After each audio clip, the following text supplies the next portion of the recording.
Maharajganj block के कैड़ावा गांव में ग्राम प्रधान का पिछला 5 साल का पूरा कार्यकाल मात्र भ्रष्टाचार और ग्राम समाज की जमीन पर अवैध कब्जे के अलावा लूट घसोट नीति की भेंट चढ़ गया। इस दौरान गांव के रहने वाले गरीबों को न तो आवास मिले और न ही ग्राम समाज में किसी प्रकार का कोई ठोस विकास का काम हुआ है। न गरीबों को पेंशन मिली, न सामाजिक कल्याणकारी योजनाओं का लाभ किसी व्यक्ति को मिल पाया है। पूरे कार्यकाल के दौरान प्रधान के केवल अपनी जेब गरम कर अपनी तरक्की करने की इबारत लिखने में बिता दी।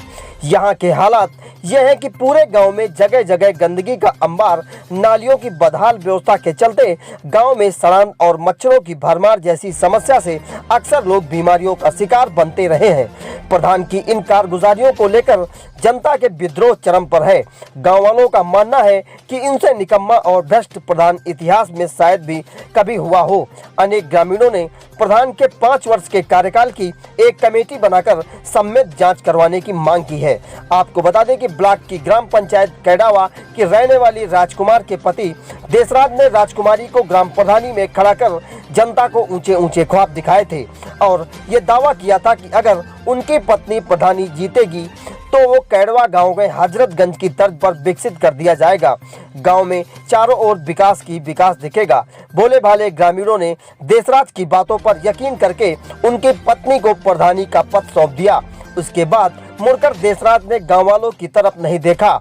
मौत से रहने वाले राम नरेश पुत्र कालीदीन राम नरेश पुत्र ननकऊ का कहना है कि गांव के विकास का धन तो बहुत आया है, लेकिन उसका कहीं असर नहीं दिखा। वहीं टूटी फूटी सड़कें, बजबजाती नालियां, गंदगी के बड़े बड़े ढेर गांव की हकीकत बयां करती हैं।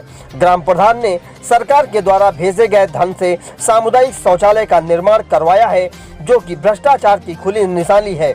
शौचालय निर्माण से पहले ही उसमें लगाई गई पीली ईंटों, रद्दी मसाले व चलते जगह जगह से उखड़ने लगे हैं और उनकी बदतर हालत देखकर कई गांव वाले शौचालय का इस्तेमाल करने इसलिए नहीं जाते हैं कि पता नहीं कब उसकी छत और दीवारें ढह जाएं। इसके अलावा गांव में भगवती पुत्र बुधाई और राम बहादुर का कहना है कि मनरेगा स्कीम के चलते गांव के विकास कार्य कराने का दावा तो बहुत बड़ा किया जाता है, लेकिन गांव में विकास कहीं नहीं दिखाई देता। ग्रामीणों का आरोप है कि प्रधान ने अपने पूरे परिवार तथा चाटुकारों के नाम जॉब कार्ड बनवा लिए हैं और फर्जी मास्टर रोल पर उनके नाम अंकित करके इस महीने हजारों रुपए अपनी जेब में भरते रहते हैं। इसी का परिणाम है कि गांव और मजरों को रत्ती भर काम नहीं हुआ। गांव की ही रहने वाली सूरसती और शांति देवी का आरोप है कि ग्राम प्रधान ने कभी गरीबों, विकलांगों, विधवाओं तथा वृद्धजनों जिनके पास आमदनी का कोई साधन नहीं है, वो भूखों मरने में विवश है। ऐसे लोगों के द्वारा सैकड़ों बार निवेदन करने के बावजूद एक भी लाभार्थी को पेंशन नहीं बनवाई। लोग प्रधान के घर के चक्कर काटते थक गए, लेकिन प्रधान ने किसी का भला नहीं किया। वहीं गांव के ही 2 लोग सहदेव पुत्र मथुरा प्रसाद और फूलमती पत्नी सहदेव ऐसे हैं जो मानसिक रूप से विकलांग हैं। उनके पास जीविकोपार्जन का जरिया नहीं है। प्रधान द्वारा सैकड़ों बार पेंशन के लिए उनको दौड़ाने के बावजूद आज तक प्रार्थना पत्र तक नहीं जमा कराया गया। ग्राम सभा की बड़ी तादाद में ऐसे लोग भी रहते हैं जिनके पास सिर छुपाने को छत नहीं है, लेकिन ग्राम प्रधान के प्रधानमंत्री आवास योजना के तहत एक भी पात्र व्यक्ति के लाभ नहीं दिलाया गया। ग्रामीणों का आरोप है कि जो भी प्रधानमंत्री आवास योजना के तहत लोगों को लाभ दिलाया गया है, वो सभी अपात्र हैं और प्रधान ने एक आवास में 25 से 50 हजार रुपए तक वसूल कर पात्रों को आवास का लाभ दिया है। प्रधान पर एक और बड़ा आरोप गंभीर है कि उसमें समाज के डाटा संख्या 488 रकबा 20.17 बिस्वा जो कागजात में खलिहान दर्ज है, इस पर स्वयं कब्जा कर लिया है। अपने चापलूस और चमचों को भी कब्जा करा दिया है। ग्रामीणों ने कई बार तहसील जाकर प्रधान के अवैध कब्जों की जांच कराकर मामले को उजागर किया है, लेकिन प्रधान पति द्वारा लेन देन कर दिए जाने के बावजूद मामला ठंडे बस्ते में चला गया है। हालांकि इस बारे में जब हल्का लेखपाल अमरजीत सिंह से बात की गई तो उन्होंने बताया कि अवैध कब्जे की शिकायत मिली है, मामले की जांच की जा रही है। वहीं नायब तहसीलदार ऋषि कुमार मिश्रा ने बताया है कि ग्रामीणों द्वारा लिखित शिकायत पत्र दिए जाने पर मामले की स्वयं जांच करेंगे। अगर प्रधान पर अवैध कब्जा पाया गया तो न केवल अवैध कब्जा हटवाया जाएगा बल्कि प्रधान और उसके पति के विरुद्ध नियमानुसार कड़ी कार्रवाई की जाएगी। आइए देखते हैं SK इंडिया न्यूज के लिए रायबरेली से रजनीकांत अवस्थी की रिपोर्ट। 3 शौचालय हमारे बहलियापुरा में 9 घर हैं, 3 शौचालय मिले हुए। ये सामने हम रहते हैं, ये देखो, ये मतलब ये सब मच्छर क्या बीमारी क्या फैलती है यहाँ पे। यहाँ ये हाल है बहलियापुरा। जोड़ हट जाओ, देख लीजिए, ये सब चला जाएगा कि इतनी गंदगी की नालियों में सब रह रहे, टूटी फाटी पड़ी हुई।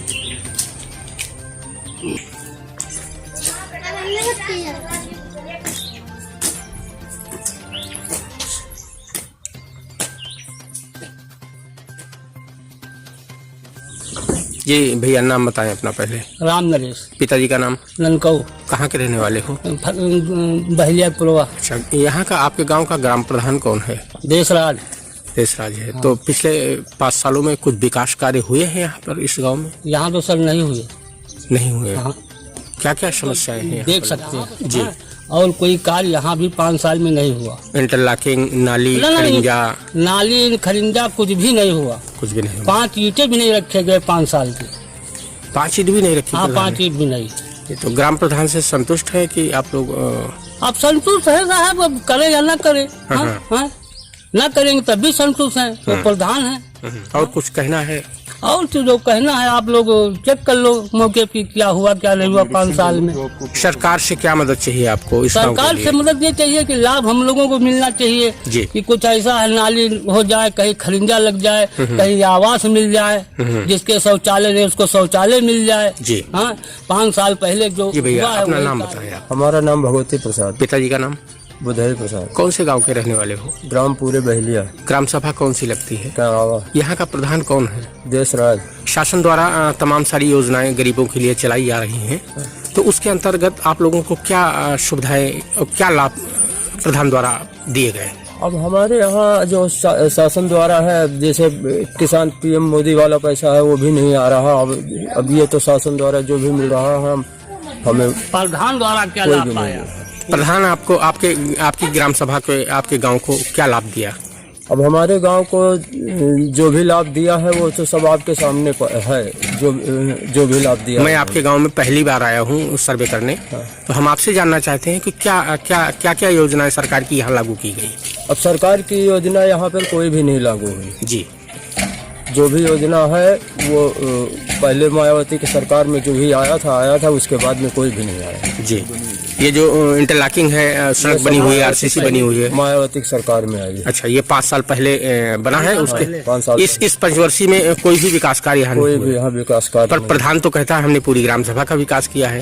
अब वो किया है तो वो तो सभी लोग कहेंगे तो उसकी हम क्या मान निकालें। ब्लॉक स्तर पर हमने कल जानकारी की है, यहाँ जो ब्लॉक के प्रमुख होते हैं तो उन्होंने कहा है अगर पूरी विकास खंड क्षेत्र में अगर किसी ग्राम सभा का विकास हुआ है तो वो इसी ग्राम सभा का विकास हुआ है सबसे ज्यादा। ये तो यहाँ हमारे यहाँ नहीं हुआ। हमारे यहाँ जो भी हुआ है ये सब 5 साल पहले की बात है। ये जो ये रोड बनी हुई है ये सब मायावती सरकार की भी बनी हुई। ये बिजली है जो विधायक श्याम सुंदर थे अपने जमाने में लगवाए जी। उसके बाद में फिर हमारे यहाँ कोई विकास नहीं हुआ। 5 ईंट रखी गई कहीं हमारे यहाँ कोई विकास भी नहीं हुआ, कोई विकास कार्य नहीं। और कुछ कहना चाहते हो? सरकारी चीज से अब सरकारी चीज से अब देखो, जैसे PM मोदी वाला पैसा हमें पहले 3 किस्तें हमें मिली थी। उसके बाद में हमने बहुत मतलब उसकी प्रयास किया, दिया, जो भी कागज मांगे उन लोगों ने दिए, लेकिन हमारी भी वहाँ भी कोई सुनी भी नहीं। जी। अच्छा, जैसे आपके गाँव में विकास नहीं हुआ तो क्या कोशिश की आपने कि प्रशासन तक अपनी बात पहुँचाए? अब प्रयास तो कर रहे हैं, लेकिन अब हमारे यहाँ पे जंगल में कोई सुनने वाला है हमारी लोगों की बात। क्या नाम है आपका? राम नरेश। पिताजी का नाम? कालीदीन। अच्छा, आपका मकान कच्चा दिख रहा है मुझे। साहब का सामने, जबकि शासन के और प्रदेश के मुख्यमंत्री योगी आदित्यनाथ के सख्त आदेश हैं कि गरीबों को प्रधानमंत्री आवास दिए जाए। तो क्या आपके यहाँ के ग्राम प्रधान ने आपको आवास नहीं दिया? नहीं साहब, कहा। तो आपने कहा है उनसे कि नहीं? भाई जी। तो फिर क्या कहा उन्होंने? नहीं बात नहीं उनके लगे तो क्या कर। जी। क्या शासन से क्या मदद चाहते हो आप? साहब कहाँ हमका बुढ़ापी देरी बैठे कहीं अगर ठोर बन जाते थोड़ा बारा जी तो बहुत जरूरी है जी। अब उम्रदार आदमी मानो कहाँ कुरिया चुई रही हैं तो क्या करे साहब। जो ग्राम प्रधान आपके यहाँ का है तो उससे संतुष्ट है, उसके कार्यों से कि संतुष्ट नहीं है? नहीं साहब का कौन हम तो वह नहीं कौन, लेकिन अब जब नहीं मिली तो तबीयत खराब हो गई। नाम सहदेव यादव है, ये ग्राम दहेलियापुर के लिए निवासी हैं और साथ में ही इनकी ये अर्धांगिनी पत्नी है जिनका नाम फूलमती है। हमारा बस कल कहना ये है कि इनमें से कुछ 5 साल पहले इनको मानसिक विकलांगता के रूप में पेंशन मिलती थी, पर जो किसी कारणवश रोक दी गई है। अगर आप देखें, इनके निरीक्षण करें तो ये इसके पात्र भी हैं और आर्थिक सहायता के रूप में जो सरकार से मिलना चाहिए वो इसके सुचारू रूप से पात्र माने जाते हैं। रही बात इनकी, ये 60 साल से ऊपर हैं और इनको जो पेंशन मिलनी चाहिए, जो आर्थिक सेवाएं मिलनी चाहिए पेंशन के रूप में, ये अपना जीवन निर्वहन कर पाएं, उसके लिए इनके पास कुछ नहीं है। तो ना पेंशन के लिए कोई कार्रवाई हुई है, ना ऐसा कोई लग रहा है कि कार्रवाई होगी, क्योंकि ये लोग अपनी बात किसी माध्यम से रख नहीं पाते, क्योंकि इनकी बातों को बड़ा या फिर अच्छा माना नहीं जाता। इसलिए इनको आज तक कोई भी सुचारू रूप से कोई भी पेंशन या कोई भी आर्थिक व्यवस्था इस ग्राम के लिए, इस ग्राम प्रधान के लिए, ग्राम प्रधान के द्वारा नहीं मिली गई है। तो हम बस केवल यही चाहते हैं इनके तौर पे कि इनको आगे चल के कोई ऐसा लाभवंत तरीके से कोई कार्रवाई ऐसे हो जिनसे इनका विकास भी आर्थिक रूप से और सुचारू रूप से हो पाए। Thank you.